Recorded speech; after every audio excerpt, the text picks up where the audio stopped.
and speedy recovery, inshallah. As Brother Ivan mentioned, this talk is in relation to the preparation for Ramadan, and we very much always look forward to receiving Ramadan. Is such a great opportunity for us. It's a great occasion, and inshallah today I just want to talk about some of the elements of Ramadan which help us to get the most out of this month, and how we can make our experience altogether much better. Ramadan is one of those pit stops that Allah subhanahu wa ta'ala allows us during the year. It's an active 1 month a year, active sessions. It's like an intense training. It's there to get the best out of us, and it's there to make us achieve the best. So it's almost like a time for revitalizing ourselves. It's a time for increasing our productivity and getting that charge for the rest of the month. And we all need that, because subhanAllah, the reality of this life, as Allah subhanahu wa ta'ala said, He said, بل تؤثرون الحياة الدنيا والآخرة خير وأبقى.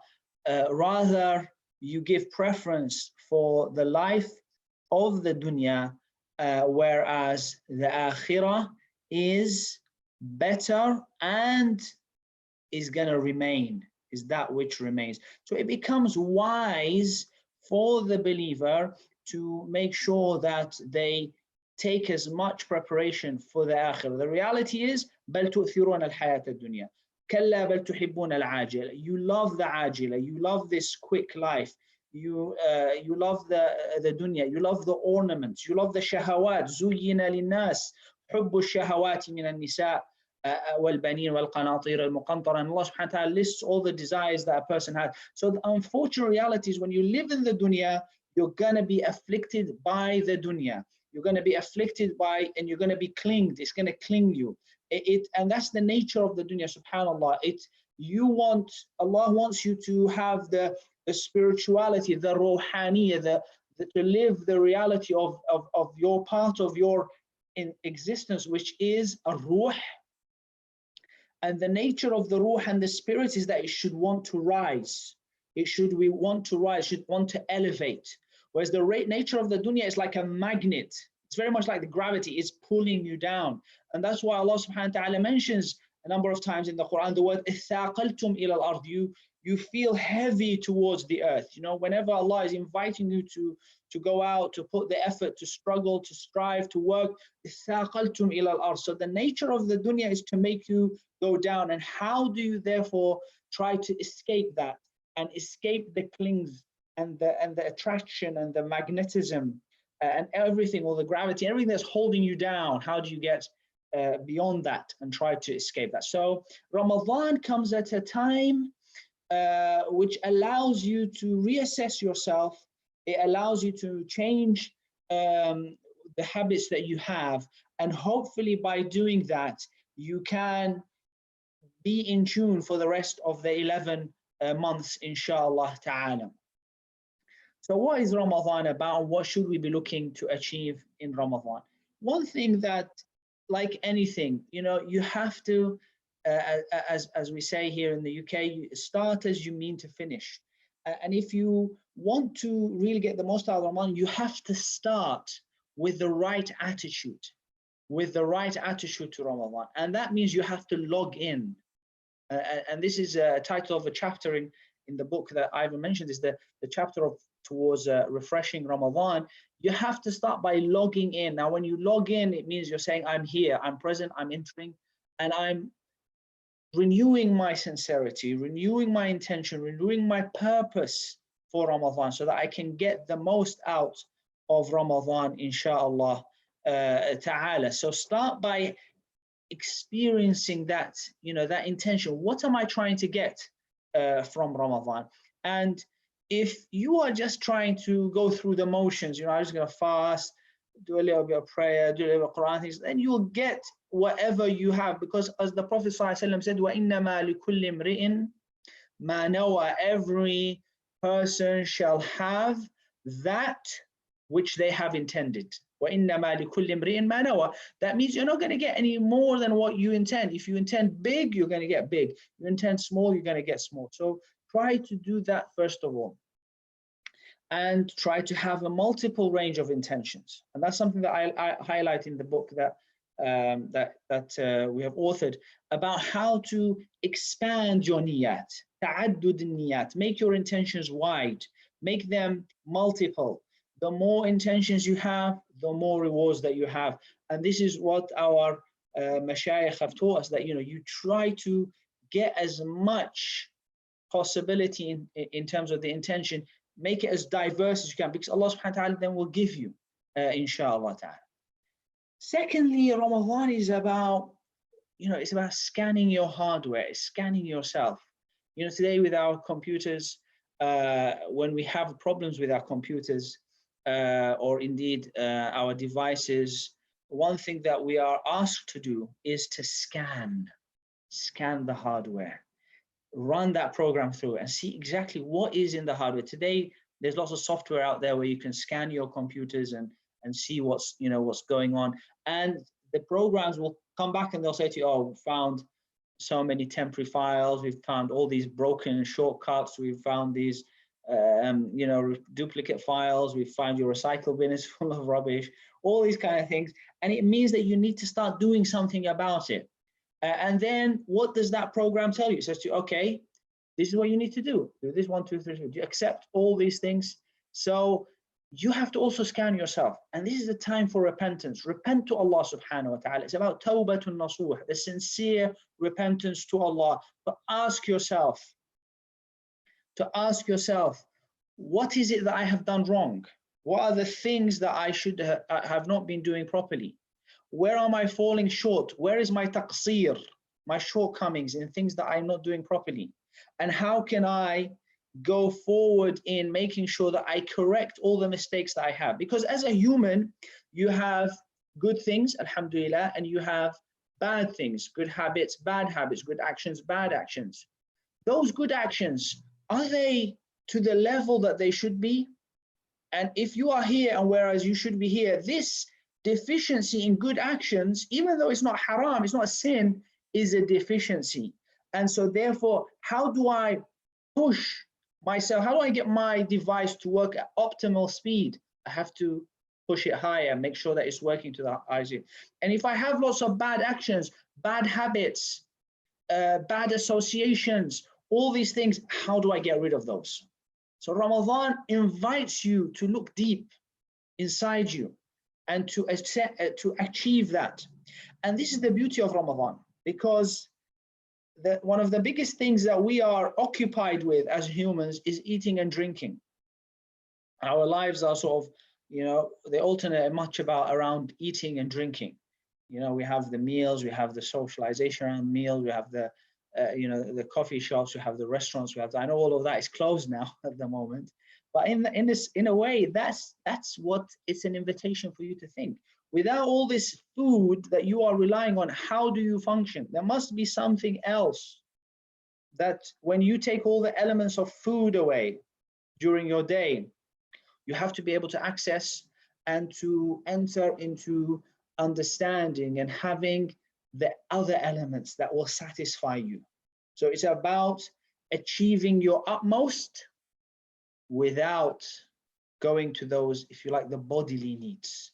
It's about addressing the spiritual needs. Remember I said to you, how about becoming that ruhaniya, achieving that spirituality? So you have to get rid of all the bodily needs that your body is desiring. And Ramadan is also about accessing the message from Allah subhanahu wa ta'ala. We know that Shahru Ramadan, as Allah says, Shahru Ramadan alladhi unzila fihi al-Quran. The month of Ramadan is the month in which the Quran was sent down. It's a powerful month. Obviously, it's the beginning of revelation. Doesn't mean that Quran was only revealed in Ramadan. It was revealed throughout the years as well, as the Prophet ﷺ over his 23 years, it was revealed. But the beginning of the the revelation. The Prophet ﷺ used to meet Jibreel regularly every Ramadan to revise the Quran and to practice the Quran every year. And the year before he passed away, he came to him and revised it twice. So it's very much associated with the Quran. And so again, we have to ask ourselves, when we receive the message from Allah subhanahu wa ta'ala, do we understand the message? Do we relate to that message? You have a message from the Creator.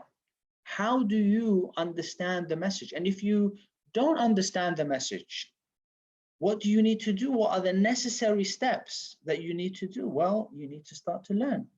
You need to understand what Allah subhanahu wa ta'ala is saying to you, because the Quran is a book of guidance and it's there for your guidance, like any guidance. Why do we need guidance? Why do we need guidance? We need guidance. Why does anybody need guidance? They need guidance when they are lost, don't know the way. If you know the way, you say, okay, I know where I'm going. So we need the guide, because you need somebody to show you where to go, how to get there. What are the necessary steps to get there?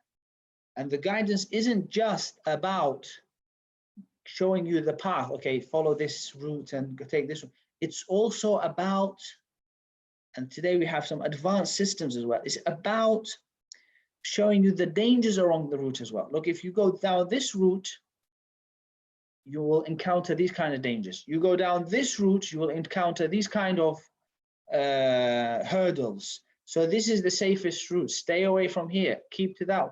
And that is what guidance is about. This is what the Quran is about. And this is indeed what the Sunnah of the Prophet ﷺ is about. It's about also showing you physically the guidance as well. The Quran is the message, it's the practical guidance.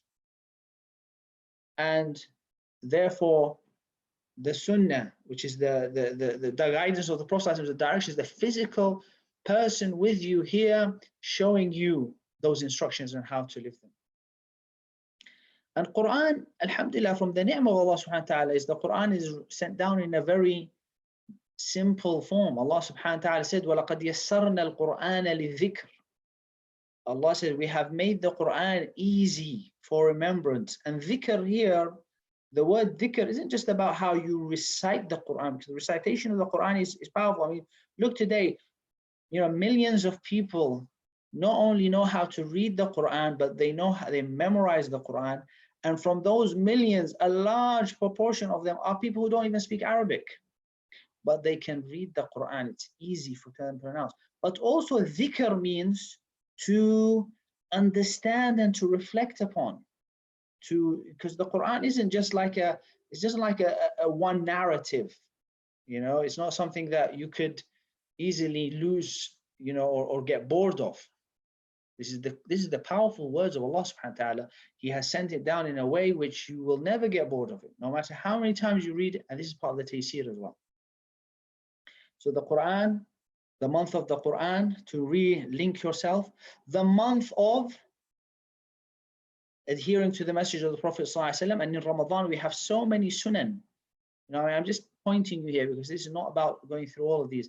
There's so many sunan, and the Prophet ﷺ, how he showed us how to live our lives in Ramadan and outside Ramadan as well.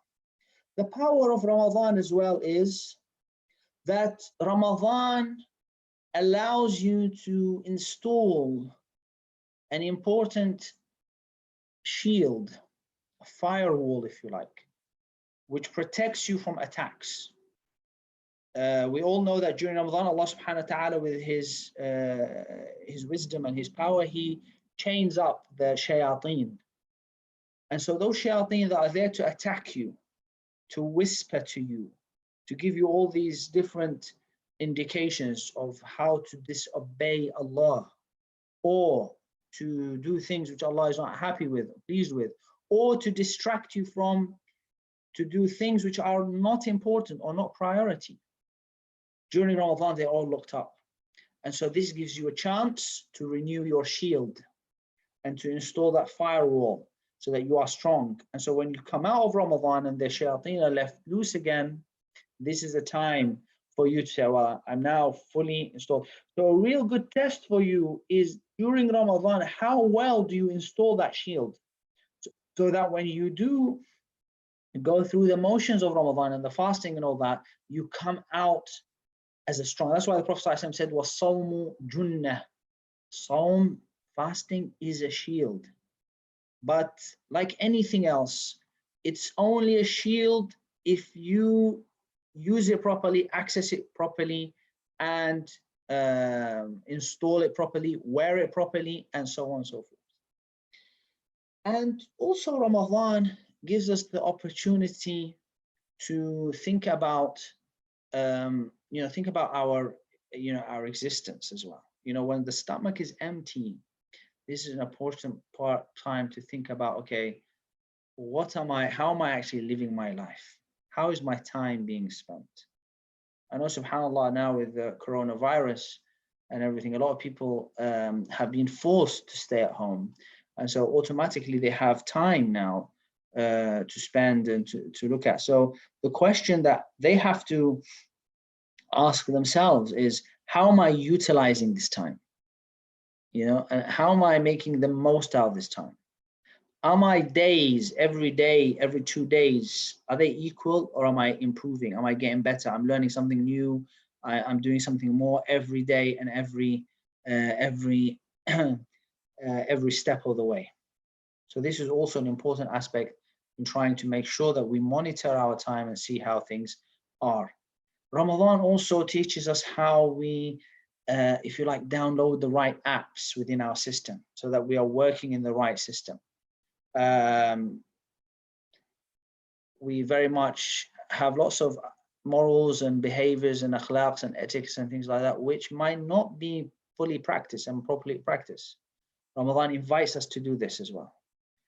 Controlling your anger and your frustration and making sure that you're in charge.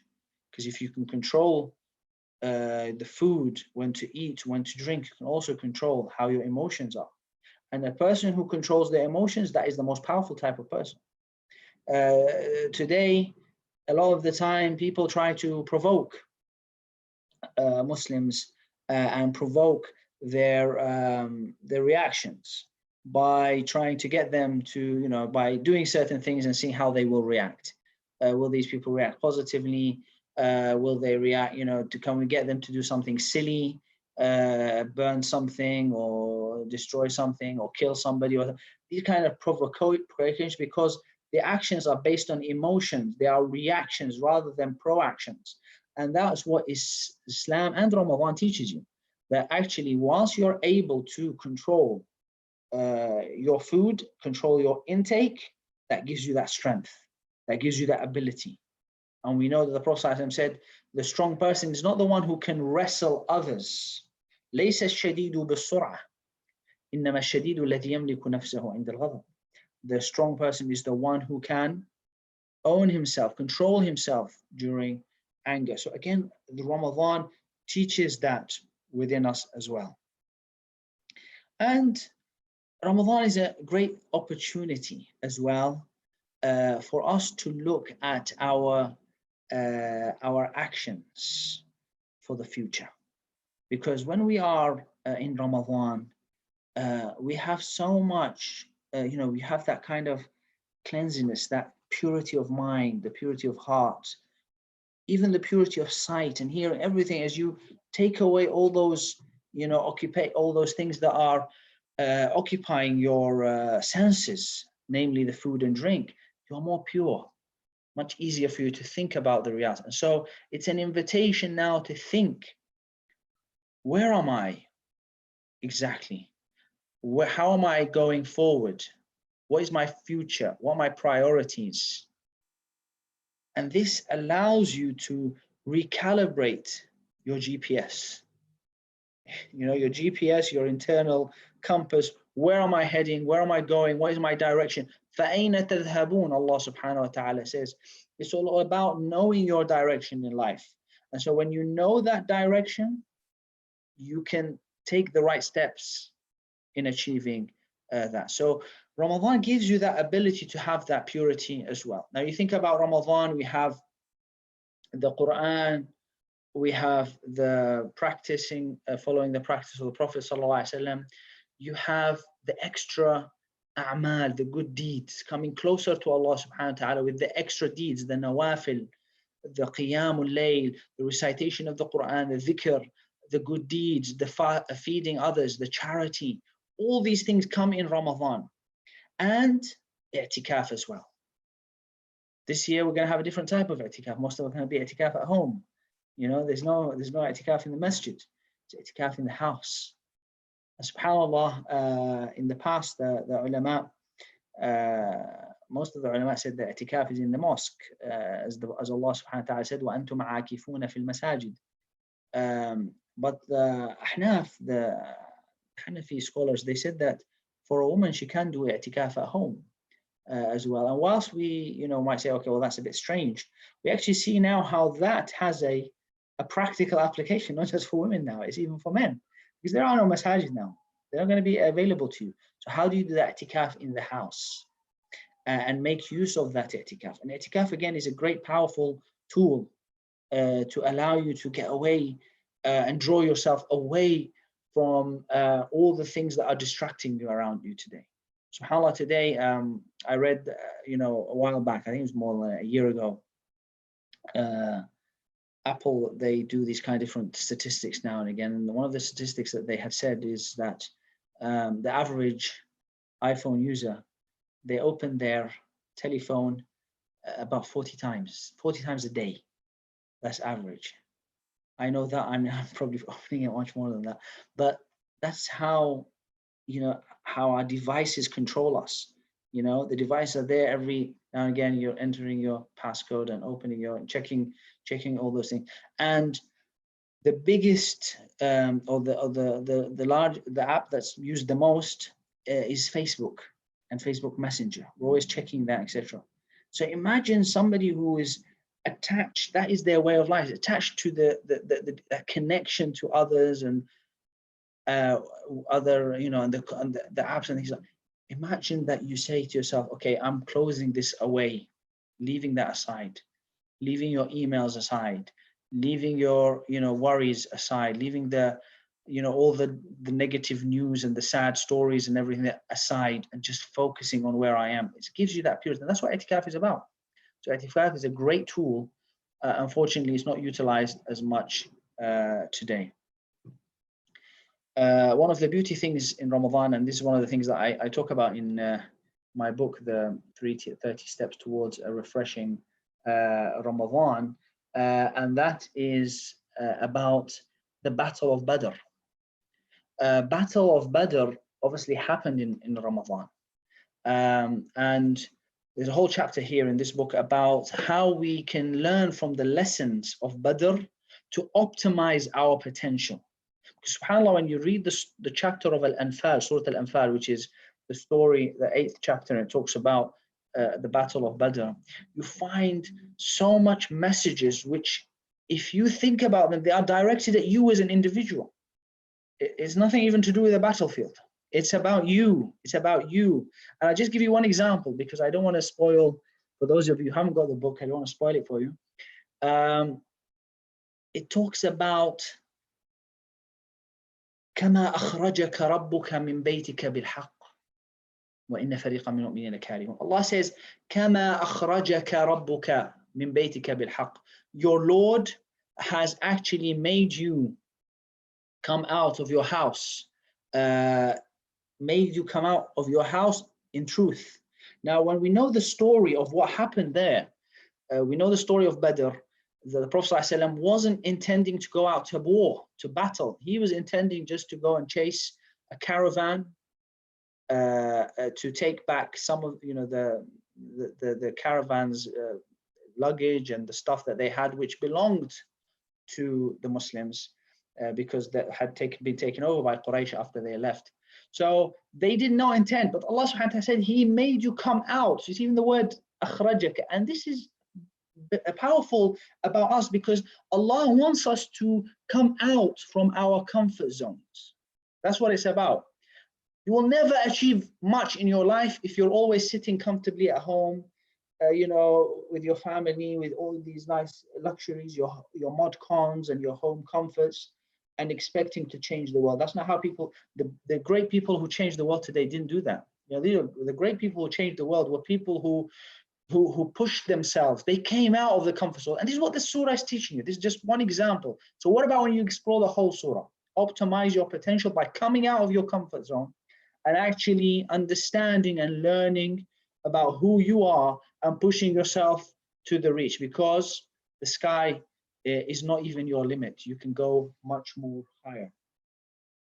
And also, Ramadan teaches us about the importance of using and refocusing our mindset to unlock our potential. We've got a potential. Everybody has a potential. Everybody has that seed inside them that they can need to plant and then grow and to make use out. So how do you explore that, and how do you learn that, and how do you develop that? Again, great lessons that come out from the Battle of Badr, which can help us learn a lot, develop a lot, and inshallah progress to the utmost. There's some great things waiting for us to achieve. In praying in the night, there is greatness. In accessing the power of Laylatul Qadr, the night of power, or the night of decree, or the night of status. It's a great opportunity as well for us. A lot of the time, and this is part of, I think, if you allow me to say this, this is one of our misconceptions as a Muslim community. A lot of people put so much effort in Laylatul Qadr, and more specifically the 27th night. And they go out their way and do things, everything 27th, as if like their whole livelihood, the whole year is just based on this night. And the sad reality is that we don't know that the 27th night is Laylatul Qadr or not. We never know what we achieve in Laylatul Qadr. But you have so many opportunities right now, right today, that you can access, which will give you more ajr, more reward than Laylatul Qadr. But how many people actually look at those opportunities? Very rarely do we use them. So it's very important that we do look at these opportunities that we have and learn that Laylatul Qadr is an example of how to get the best out of your existence in your ibadah. The real power is living the mentality and the mindset of Laylatul Qadr every day. And that's why there's a nice saying for Abdullah ibn Mas'ud, rahimahullah, radiyallahu anhu, when he was asked, when is Laylatul Qadr? He said, Man yaqum al-hawl yusib Laylatul Qadr. Whoever established qiyam throughout the year, then he's not going to miss Laylatul Qadr. Meaning that he's saying basically, when some people understood it, they understood it as well. He's saying that Laylatul Qadr could be any day of the year, basically, not even in Ramadan, which is a strange opinion. But it was what he was trying to say is that if you have the mindset that I'm actually not living my life for Laylatul Qadr, but I live every day of my life, every night of my life, as if there is great reward and there's great secrets and there's great power and the great keys to unlock, as if they are Laylatul Qadr. Imagine that person who has that kind of mentality. They're going to achieve so much more. Without doubt, Ramadan is an opportunity to get so many good deeds from Allah. It's an opportunity to do so many good acts of kindness, charity, reaching out to others, asking about those in need. The Muslim community, mashallah, always does great work in Ramadan, in giving, and inshallah that should continue bi'idhnillah ta'ala, and it should be more, in fact. More, because when we are afflicted by difficulty, we shouldn't retract back, we should go forward. Allah subhanahu wa ta'ala wants to hear your voices. He wants to hear you crying in the night. He wants you pleading, begging from him that he helps and he elevates the harm and the difficulty and the things that we're going through. So it's not a time to whittle away. Or wither away. It's a time to go forward and to rise and to come closer to Allah subhanahu wa ta'ala, to give more, to do more, to reach out more. All of these will, bi'idhnillah ta'ala, unlock greatness from Ramadan and further. In summary, Ramadan is a great opportunity for us. Our real goal in this life is to purify our souls. This is the tazkiyah that we have to try and achieve, to live our spirituality, to live that spiritual existence. And we can only do that if we have the right mindset, the right intention, the right, if you like, the right attitude to achieve this. And if we do the practical things and think about how we can change ourselves towards the better. If you can change yourself, become a better person, become more focused, know where you're heading, know your priorities, etc., etc., then you would have achieved so much in Ramadan. You'd have come out such a great person. Now, I wanted to use this opportunity. Indeed, our brothers from Muslim Welfare House in Sheffield asked me to say this. So recently, me and my colleague Sundus Zawadi, we had compiled this book called 30 Steps towards a refreshing Ramadan. It's not a big book, but it's also not short. It's not like a booklet or anything.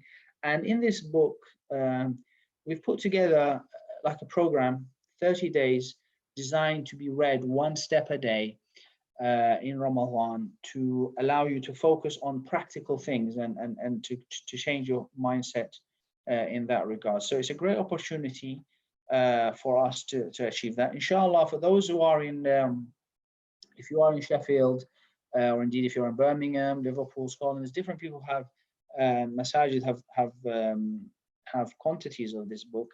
Get in touch with these masajid, get in touch with these centers, and then inshallah they can see how you can get a copy of that book. And if you're listening to us via Facebook, then if you go to Kingston Oak Tree, which is the publishing institution for this house, there is an offer to get some free copies of this book. So go to that Facebook page, and inshallah you can sign up and provide your details. I think there's a limited number on offer. I believe it's around 20 or 30. I can't remember, but it's there.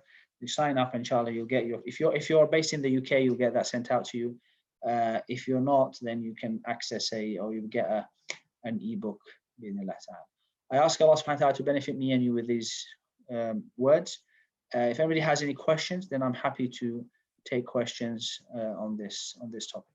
Jazakumullah khair. Subhanakallah wa bihamdika, ashhadu an la ilaha illa anta, astaghfiruka wa atubu ilayk. Jazakallah. Thank you, Dr. Omer. So I mean that was a great talk, and I think loads of things to be thinking about there. We've already got a few questions. So I think we should. I don't know how. Oh, hold on, I've got a bit of background noise. Sorry.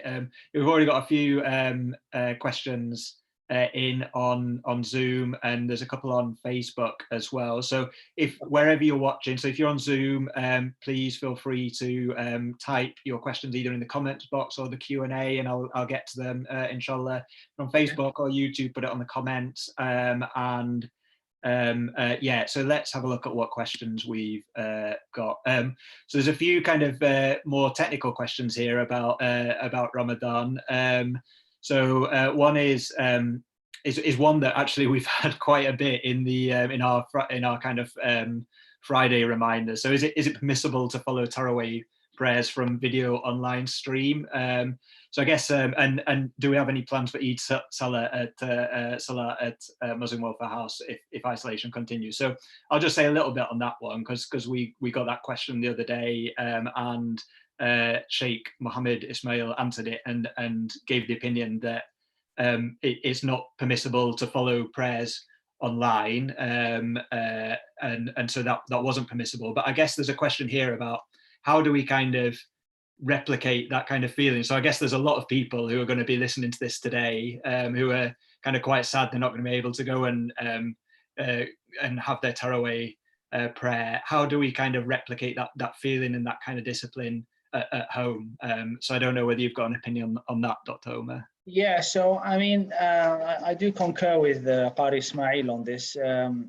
The majority of opinions amongst the scholars is that you can't really pray, Jum'ah or even indeed Taraweeh via via internet or link, because there is a fundamental problem, which is the whole fact that there is no continuity of the lines and you're not in the same space. And even in the Shafi'i fiqh, they talk about having the same air.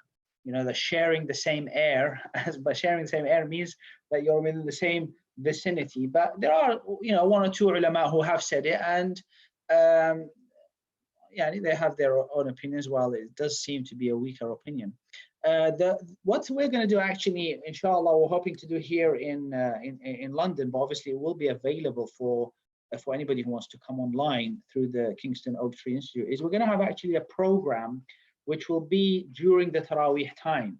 So basically from about 10 to 11:15, for about an hour, hour and a quarter, there will be salah, but not that we all pray together via internet. What will be is like, okay guys, now from this time to this time, go and pray.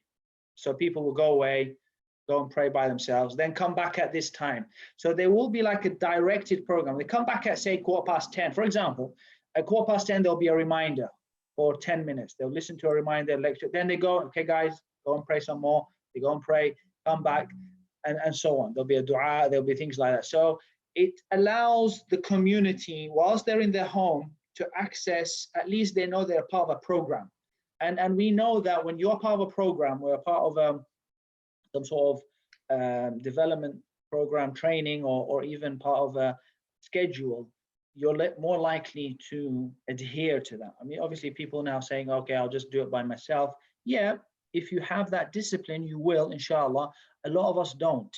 So at least by adhering to, and that can be replicated in the Muslim Welfare House of Sheffield via the Facebook or whatever, is you could have from 10 o'clock to 10:15, we're going to pray Isha and Sunnah. At 10:15, we have a reminder.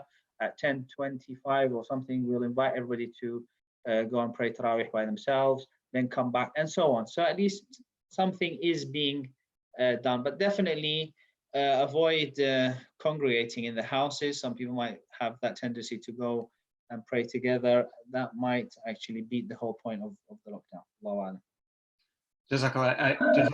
And just to build on that, so Muslim Welfare House, inshallah, we will have a program for Ramadan. We'll have talks from 7 o'clock every day, and a reminder with Sheikh Ismail at 8 o'clock, and Quran Circle, all online. So inshallah, we'll do our best to kind of replace that kind of time you might spend out at prayer, even if we can't replicate the prayer. And just to say on the Eid prayer, which was a specific question, so I think the government kind of lockdown has been extended for 3 weeks, which I think takes us into the middle of Ramadan. So I guess the intention is we'll kind of review it at that point and kind of see what the guidance is. So it's a bit too early to say.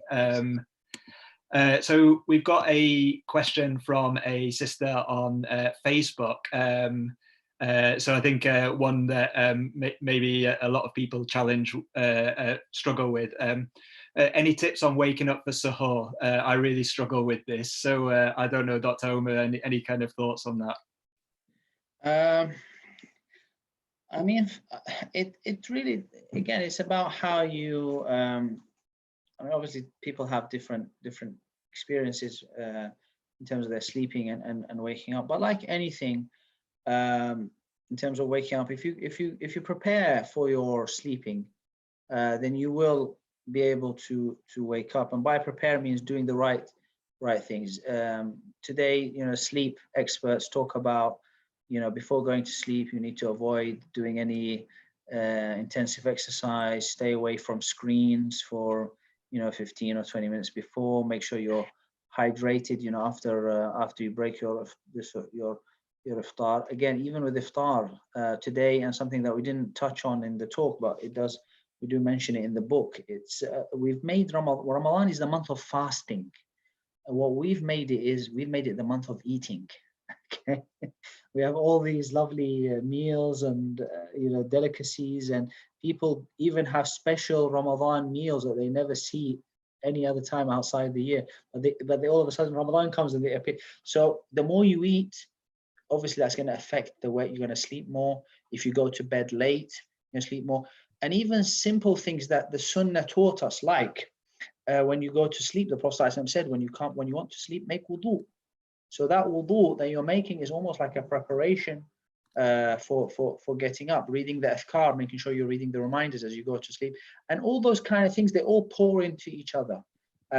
If you're sleeping during the day, having a large nap of 3 or 4 hours of naps, then it's very likely that come 11 or 12 o'clock, you're not going to feel so much tired, so you might not be able to go to sleep early. But all these things is a big picture that you have to work together, and inshallah you'll be able to wake up. But as long as you have that intention before you go to sleep that I'm fasting the next day, then that covers you from that perspective. So we have a question in the Q&A from Adil Tahir, a common one around this time. I've not heard it this year yet, but it's a very common one. In recent years, we as Muslims are facing problems regarding sighting of the moon or Eid Day. A bit controversial. Any solutions or suggestions, please? It's one of those things that I don't think we're really going to fully resolve, unfortunately, because it's no longer a matter related to fiqh. Unfortunately, it's not a matter of opinions and difference of opinions. It's become very much a political thing. It goes around governments. It circulates around political affiliations and things like that. Some masajid, they just follow specific countries and say, okay, if this country is going to fast, we're going to fast if they break. Others follow citing. But I mean, my opinion obviously is that unfortunately, and I say that, and I know it might sound a little bit controversial, but there is a section of Muslims who have misunderstood the instructions of the Prophet ﷺ. The Prophet ﷺ said, fast for the sighting of the moon and break your fast for the sighting. And they understood the sighting to mean the literal physical sighting, that somebody must see the moon. And that's not what the hadith is telling us about. It's about understanding, because when you go to astronomy, and astronomy is a very precise science. Today, astronomers can tell you, the lunar calendar for the next thousands of years. They can tell you precisely. They know precisely where the moon is going to be, where the sun is going to be, where the earth is for the next thousands of years, because it's precise calculation. That's not their calculation. I mean, it's not their making. Allah has made the moon and the sun and the earth move in precise. That's why Allah said, وَكُلٌّ فِي فَلَكٍ يَسْبَحُونَ. They're all swimming in a precise orbit. So unfortunately, we have made it. We've reduced our religion, which is a religion of science. It's a religion of preciseness. It's a religion which we can know exactly one first day of Ramadan, the last day of Ramadan. We've made it into based on doubt, based on conjecture, based on suspicion. I don't know, is tomorrow Eid, is not, and then, okay, you go to work, I need a holiday for Eid, and your manager will say to you, okay, when is your Eid? Actually, I don't know. I can tell you one day before. I need to take my children off school. Okay, when do you, I don't know. That's not how Islam actually tells precisely when Eid is. But because a group of Muslims have misunderstood the context of how it is, and that context of the hadith was given by the Prophet ﷺ, and the same way that he said, we do not read and we do not calculate. During the time of the Prophet ﷺ, there was no calculations, there's no astronomy. But fast forward down the line, Muslims were the ones who advanced in astronomy and calculations and all of that. Yet we're held back from achieving. And I think that is the only way that we can get consensus, is by understanding that reality, that science does not contradict the physical sighting and so on. Jazakallah. Thank you. So we've got a question here. So slightly off the topic of Ramadan, but I think a really relevant one nonetheless. So what advice do you have about people who gather at their home to perform Friday prayer in this time while we've still got the spread of coronavirus? Should people be doing this? Should we be just kind of staying within our families? What do you think about that? I mean, it's almost unanimous. Obviously, I won't say it's an absolute consensus, but it's almost unanimous amongst the scholars throughout the world that in these scenarios, in these situations, the masajid have to close for the public benefit of not spreading the disease. And so, by doing that, because the masajid are closed, because effectively Jumu'ah is prayed in the masajid, it's a public space where you have to pray Jum'ah, then khalas, it has dropped from us. The obligation of praying the Jum'ah has dropped due to the circumstances. So there is no need to burden yourself unnecessarily by saying, I'm going to pray, I'm going to do this, etc. Yeah, khalas, you have that rukhsa. I know it's difficult, it's hard for somebody who's been always used to pray Jum'ah, go to the masjid. All of a sudden you're asked not to pray. It's hard, it's difficult, I know that. But also part of our deen is to trust in the scholars and those ulama who know the deen and have studied it. They're not telling you to pray in your house because they don't care about your deen or they don't care about Islam. They're telling you to that because they actually know the deen and they know that Allah subhanahu wa ta'ala does not burden a person more than their ability. So in this scenario, you don't need to go. I mean, I've had some people say to me, brother, we're congregating for Jum'ah. We've got a few brothers here. Can you come? What do you think? Come and do, shall we pray Jum'ah or shall we pray Dhuhr? Do you want to come and give us a khutbah? I said, look, just pray Dhuhr. Don't make it hard for yourself. Just pray Dhuhr. That's what everybody's saying. That's the ulama are saying. And there's no need to make it any harder than what it is. Wallahu a'lam. But, if people are following a certain fatwa, then that, obviously that's their choice. But I wouldn't say that. Thank you. So then we've got a question here from Abu Yusuf, which I think again is something a lot of people struggle with, especially when we're in the kind of more summer months for Ramadan. It's about kind of getting that balance between our kind of commitments and obligations at work and giving our kind of worship and making the most out of our worship. So if we're doing Tarawih and then having to wake up for Fajr, obviously the kind of gap is very short. And then if we've got to get up for work at 8 a.m. till 5 p.m, is there anything we can do to kind of try and make sure we get that balance between work, but also making the most out of our worship? It's obviously, I do appreciate that some people do have tricky timetables to navigate around. So it's not a one size fits all for everyone. Everyone has different. Some people have to wake up at 5. Some people, have the luxury of being able to delay their starting times, or they have flexible hours, etc. So I appreciate it's not, you can't have one answer. But I think if a person tries to have a plan in terms of how they structure their day, in the sense that, okay, if you have to go to work early and then you come back, try to get that sleep, sleeping bit when you get back home. If you get back home for 6 or 6:30, whatever, try to get that nap before Maghrib and do the necessary things that help you to get that nap. I'd like the advocation of using earplugs to help you, especially if you've got children in the house, don't let you sleep or whatever, because during the day people are awake anyway. Some people would make noise. Having that helps you to sleep. So if you have that kind of plan, even what I said before, when you come to break your iftar, don't overeat. You're eating too much, you're going to be tired, you're not going to be able to pray your tarawih, etc. So now that we're at home actually, and people are not going to the masajid, probably a little bit more easier for them to have a easier routine. But when you're at home, there's more distractions. There's more tendency to be heavy. Okay, I'll pray in about 10 minutes, 15 minutes, 20 minutes, half an hour, then you just end up praying a little bit. So there is that balance to achieve. So I think having a plan, schedule your time, stick to the schedule, don't keep on changing it, then hopefully you might be able to navigate. But like I say, some people, we're going to see, especially with this coronavirus, we're going to see doctors working 12-hour shifts, people who are doing extra work, people who have to work while others are, breaking their fast or praying. So everybody has their own. May Allah help everyone to achieve, have the right mindset, and inshallah you'll achieve what you can with the will of Allah. Yeah. And so just a comment here actually from Brother Mohammed on Facebook. So I think related to something that you were saying in your talk, I thought it was a really nice comment, a reminder really to treat every night as Laylatul Qadr and treat every visitor as Al-Qadr.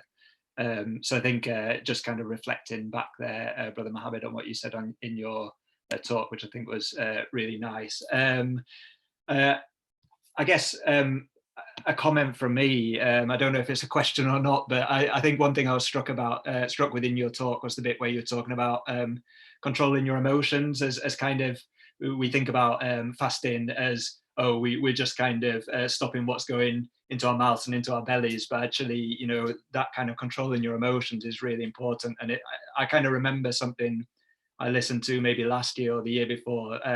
Is a kind of lecture series called 30 Days, 30 Deeds. It was all about kind of small things you can do to try and kind of turn that around if you're kind of struggling with your kind of controlling your temper or other kind of aspects of your deen. And one of the tips they had in there, which was really small, but it's always kind of stuck with me, is you know, they were talking about trying to control your behavior when you're in your car, because a lot of people kind of are kind of quite happy when they're interacting with people, but then as soon as they get into their car, a totally different person. You know, you're seeing people coming along on the road, you're kind of shouting at them and everything. And if you can just do something small like that, then you know, that kind of really helps in getting yourself into the right mindset. So I don't know if you've got any other kind of reflections about like things that we can do to be controlling kind of our behavior and our kind of actions during Ramadan. It's nice that you mentioned that. I mean, this book, advertising. This book, actually, we have a chapter on that, which is called Empty Your Junk Mail. And a lot of the time, we are forced to carry other people's, if you pardon the expression, the rubbish that they throw at us. And so it's getting rid of all that junk inside you, all that emotions that you have, and also not allowing others to dump their rubbish onto you. And so therefore, it's how do you manage your emotions in the best way. And Ramadan teaches you that. I mean, when you look at the hadith of the Prophet, it's very, very particular. And he says that if anybody tries to argue with you, anybody curses you, abuse you, then you should say, I am fasting. I am fasting. And the Prophet mentioned it twice. Allahumma inni sa'im, to the ulama said the reason why you're saying it twice is once is to remind yourself. So it's almost like saying it to yourself. And secondly, it's to saying it to the guy who is trying to provoke you. So saying it to yourself is the important part, because it's that message that you have to get yourself. Okay, I am fasting. I have to control myself. And this goes with anything in life. And even outside Ramadan, like you mentioned, it's a very great example of road rage. Sometimes, you know, you are provoked so much that you might even be pushed. And in fact, people do get pushed to get out of your car and to start a fight and maybe actually physically try to injure somebody. But if you just stop for a moment and say, well, okay, what am I going to achieve from this? What are the possible consequences? The possible consequences could be, first of all, you could actually hurt somebody badly. But secondly, you might end up in prison. And if you end up in prison for, even if it's for a month, that's a month of your life wasted just because you couldn't control yourself. So sometimes thinking about the consequences, and that goes for any action in life, you know, whenever anything happens to you in life, you have essentially two ways of responding to that. Either you respond positively, or you respond negatively. Positively means that you respond in a way which is going to give you a positive outcome. It's going to be better for you. It's going to control you. It's going to elevate you. Responding negatively will lead you down the road of maybe wasting your time, causing unnecessary harm to somebody else, causing harm to yourself, and maybe getting things like a criminal record. You might lose your job. Lots of things can happen just from a silly mistake that you did not control your anger. And that's why when the Prophet was asked by that person, give me some advice, the Prophet said, La taghdab, don't be angry. And here, and my co-author Sundus, who's written this chapter, is very nice. She said that if you look at this specific hadith, the man didn't say, didn't ask about a scenario. He didn't say, you know, if somebody made me angry or so, and nor did the Prophet give him a scenario. He didn't say to him, you know, if somebody provokes you, don't get angry. He just said, don't get angry, meaning that anger initiates within inside yourself. It's not an external thing, it's an internal thing. So if you are in charge of your internal thing, meaning that it's irrelevant of whether people provoke you or not, you are the one who can control whether you get angry or not. And so we have a question here. So it's about an ayah in the Quran. So how does the ayah "Qad aflaha man tazakka wa qad khaba man dassaha" can be explained in the light of fasting? Sorry if I've butchered my tajweed there.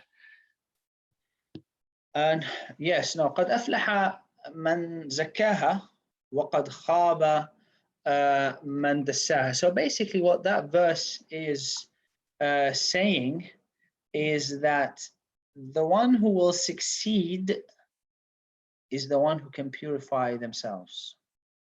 Elevate, we talked about elevating the spirit. You elevate the spirit, you're going to be the one who succeeds. If you don't elevate your spirit, which essentially means that you are going to be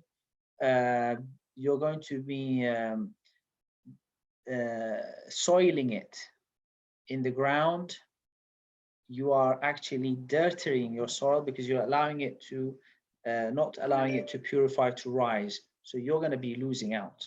And that's what the verse is talking about. And that's the essential message that Allah sent the Prophet ﷺ with, which is to وَيُزَكِّيهِمْ, to purify them. So you can purify yourself, that's the success. That's it. That's all you need to do.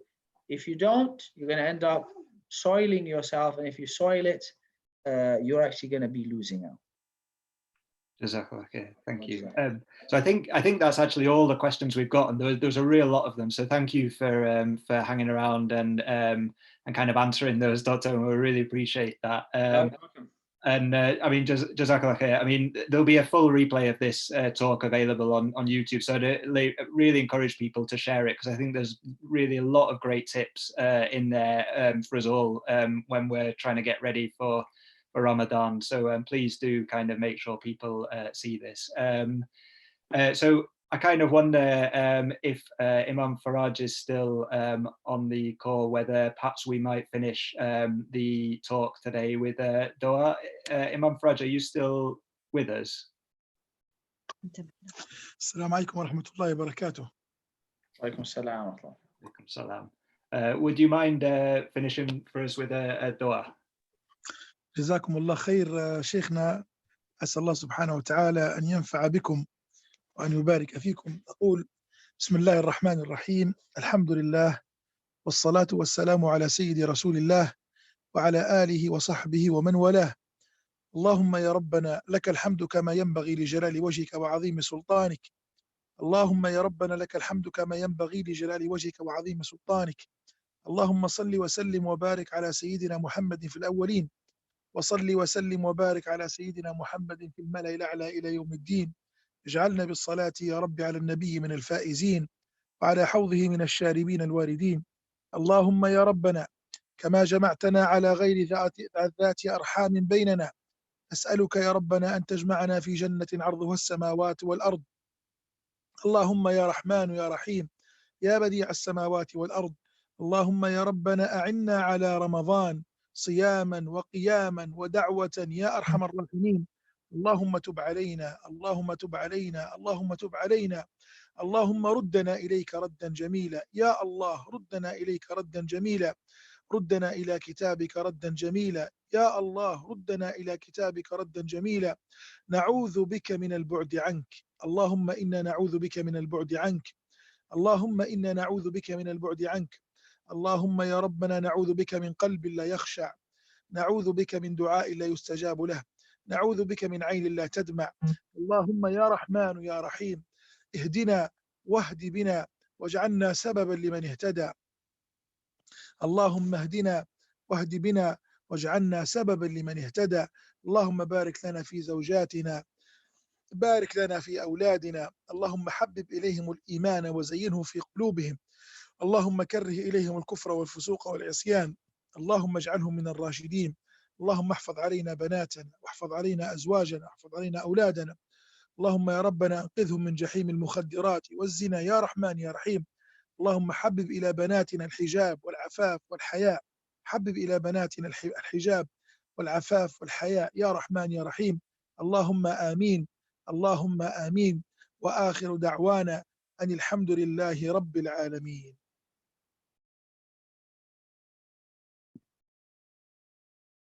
Jazakallah khair. Thank you, Faraj, for that. So just a very quick reminder before we go and leave the meeting. So inshallah, because it's Ramadan next week, we won't be having a Friday circle, but our kind of regular circle will be replaced by the daily talks I mentioned earlier on from 7 o'clock. So the details for all of these can be found on the Muslim Welfare House website or on Facebook. So please do encourage everyone to attend these, because we've got a really good range of speakers. So Jazakallah khair. Thank you again to Dr. Omer for the talk. Hope you all enjoyed it, and inshallah we'll see you all in Ramadan. Thank you.